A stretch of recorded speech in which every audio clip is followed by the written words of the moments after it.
The Hitchhiker's Guide to the Galaxy by Douglas Adams. Read by the author. Far out in the uncharted backwaters of the unfashionable end of the western spiral arm of the galaxy lies a small, unregarded, yellow sun. Orbiting this at a distance of roughly 92 million miles is an utterly insignificant little blue-green planet whose ape-descended life forms are so amazingly primitive that they still think digital watches are a pretty neat idea. This planet has, or rather had, a problem, which was this. Most of the people living on it were unhappy for pretty much of the time. Many solutions were suggested for this problem, but most of these were largely concerned with the movements of small green pieces of paper, which is odd because on the whole it wasn't the small green pieces of paper that were unhappy. And so the problem remained. Lots of the people were mean, and most of them were miserable, even the ones with digital watches. Many were increasingly of the opinion that they'd all made a big mistake in coming down from the trees in the first place, and some said that even the trees had been a bad move, and that no one should ever have left the oceans. And then, one Thursday, nearly 2,000 years after one man had been nailed to a tree for saying how great it would be to be nice to people for a change, a girl sitting on her own in a small cafe in Rickmansworth suddenly realized what it was that had been going wrong all this time. And she finally knew how the world could be made a good and happy place. This time it was right, it would work, and no one would have to get nailed to anything. Sadly, however, before she could get to a phone to tell anyone about it, a terrible, stupid catastrophe occurred, and the idea was lost forever. This is not her story. But it is the story of that terrible, stupid catastrophe and some of its consequences. It is also the story of a book called The Hitchhiker's Guide to the Galaxy. Not an Earth book, never published on Earth, and until the terrible catastrophe occurred, never seen or even heard of by any Earthman. Nevertheless, a wholly remarkable book. In fact, it was probably the most remarkable book ever to come out of the great publishing corporations of Ursa Minor, of which no Earthman had ever heard either. Not only is it a wholly remarkable book, it is also a highly successful one, more popular than the Celestial Home Care Omnibus, better selling than 53 More Things to Do in Zero Gravity, and more controversial than Ulan Kulufid's trilogy of philosophical blockbusters, Where God Went Wrong, some more of God's greatest mistakes, and Who is this God person anyway? In many of the more relaxed civilizations on the outer eastern rim of the galaxy, the Hitchhiker's Guide has already supplanted the great Encyclopaedia Galactica as the standard repository of all knowledge and wisdom. For though it has many omissions and contains much that is apocryphal or at least wildly inaccurate, it scores over the older, more pedestrian work in two important respects. First, it is slightly cheaper, and secondly, it has the words, "Don't panic," inscribed in large friendly letters on its cover. But the story of this terrible, stupid Thursday, the story of its extraordinary consequences, and the story of how these consequences are inextricably intertwined with this remarkable book, begins very simply. It begins with a house. Chapter 1. The house stood on a slight rise just on the edge of the village. It stood on its own and looked out over a broad spread of West Country farmland. Not a remarkable house by any means. It was about 30 years old, squattish, squarish, made of brick, and had 4 windows set in the front of a size and proportion which more or less exactly failed to please the eye.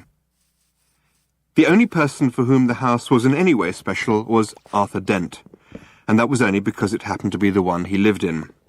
He had lived in it for about 3 years, ever since he had moved out of London, because it made him nervous and irritable. He was about 30 as well, tall, dark-haired, and never quite at ease with himself. The thing that used to worry him most was the fact that people always used to ask him what he was looking so worried about. He worked in local radio, which he always used to tell his friends was a lot more interesting than they probably thought. It was, too, Most of his friends worked in advertising. On Wednesday night it had rained very heavily. The lane was wet and muddy, but the Thursday morning sun was bright and clear as it shone on Arthur Dent's house for what was to be the last time. It hadn't properly registered yet with Arthur that the council wanted to knock it down and build a bypass instead. At 8 o'clock on Thursday morning, Arthur didn't feel very good. He woke up blearily, got up, wandered blearily round his room, opened a window, saw a bulldozer, found his slippers and stomped off to the bathroom to wash. Toothpaste on the brush, so scrub. Shaving mirror, pointing at the ceiling. He adjusted it. For a moment it reflected a second bulldozer through the bathroom window. Properly adjusted, it reflected Arthur Dent's bristles.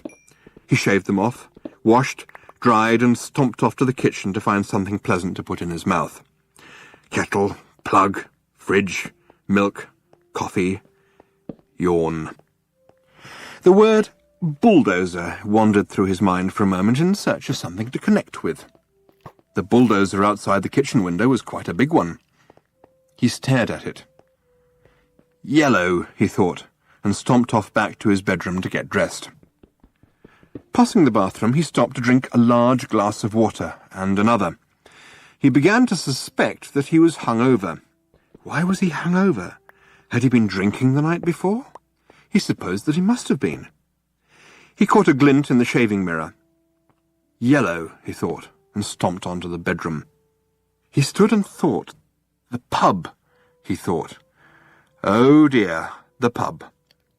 He vaguely remembered being angry about something that seemed important.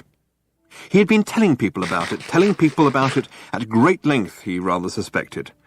His clearest visual recollection was of glazed looks on other people's faces. Something about a new bypass he'd just found out about. It had been in the pipeline for months, only no one seemed to have known about it. Ridiculous. He took a swig of water. It would sort itself out, he'd decided. No one wanted a bypass. The council didn't have a leg to stand on. It would sort itself out. God, what a terrible hangover it had earned him, though. He looked at himself in the wardrobe mirror. He stuck out his tongue. Yellow, he thought. The word yellow wandered through his mind in search of something to connect with. 15 seconds later, he was out of the house and lying in front of a big yellow bulldozer that was advancing up the garden path. Mr. L. Prosser was, as they say, only human. In other words, he was a carbon-based bipedal life form descended from an ape. More specifically, he was 40, fat, and shabby and worked for the local council. Curiously enough, though he didn't know it, he was also a direct male-line descendant of Genghis Khan, though intervening generations and racial mixing had so juggled his genes that he had no discernible Mongoloid characteristics, and the only vestiges left in Mr. L. Prosser of his mighty ancestry were a pronounced stoutness about the tum and a predilection for little fur hats. He was by no means a great warrior. In fact, he was a nervous, worried man.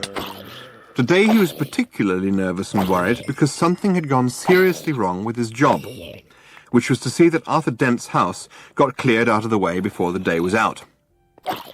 "Come off it, Mr. Dent," he said. "You can't win, you know. You can't lie in front of the bulldozer indefinitely." He tried to make his eyes blaze fiercely, but they just wouldn't do it. Arthur lay in the mud and squelched at him. "I'm game," he said. "We'll see who rusts first." "I'm afraid you're going to have to accept it," said Mr. Prosser, gripping his fur hat and rolling it round the top of his head. "This bypass has got to be built, and it's going to be built." "First I've heard of it," said Arthur. "Why's it got to be built?" Mr. Prosser shook his finger at him for a bit, then stopped and put it away again. "What do you mean, why's it got to be built?" he said. "It's a bypass. You've got to build bypasses." Bypasses are devices which allow some people to dash from point A to point B very fast, whilst other people dash from point B to point A very fast.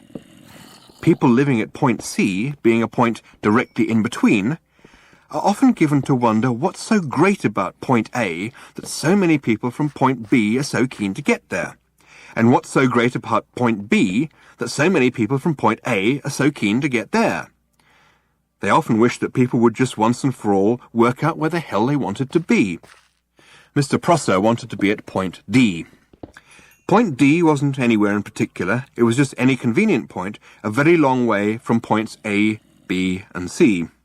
He would have a nice little cottage at point D, with axes over the door, and spend a pleasant amount of time at point E, which would be the nearest pub to point D. His wife, of course, wanted climbing roses, but he wanted axes. He didn't know why, he just liked axes. He flushed hotly under the derisive grins of the bulldozer drivers. He shifted his weight from foot to foot, but it was equally uncomfortable on each. Obviously somebody had been appallingly incompetent, and he hoped to God it wasn't him.